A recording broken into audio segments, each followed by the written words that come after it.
Vous écoutez KTO Radio. Un changement d'époque vers plus de dépouillement et une franciscanisation de la liturgie. C'est ce que constatent ceux qui assistent aux messes célébrées à la basilique Saint-Pierre depuis 2021.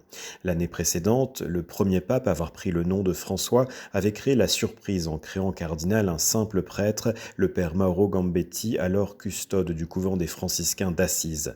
Le désormais cardinal Gambetti devint en 2021 le nouvel archiprêtre de la basilique Saint-Pierre et cette nomination a ouvert à des changements plus visibles pour les visiteurs que les remaniements internes à la curie.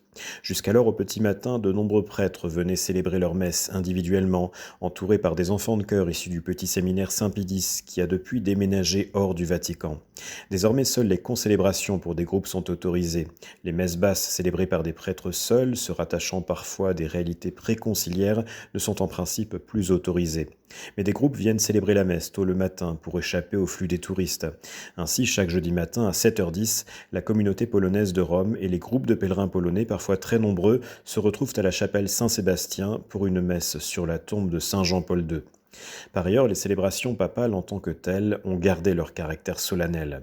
François a longtemps gardé auprès de lui le cérémoniaire de Benoît XVI, Monseigneur Guido Marini, considérant sa sensibilité liturgique comme un trésor à conserver.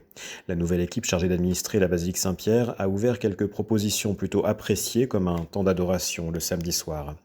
Les liturgies en semaine, mais aussi celles du dimanche, sont célébrées par les chanoines de Saint-Pierre d'une façon sobre et rapide, ce qui frustre certains pèlerins attachés aux volutes d'encens et aux formes plus traditionnelles de la liturgie. Beaucoup y voient la marque personnelle du pape, à la fois franciscain et jésuite, qui a toujours semblé considérer les fastes de la liturgie romaine comme un héritage du rite impérial romain et donc païen, plus que comme le signe d'un retour aux sources du christianisme.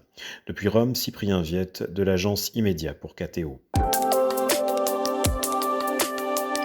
KTO Radio.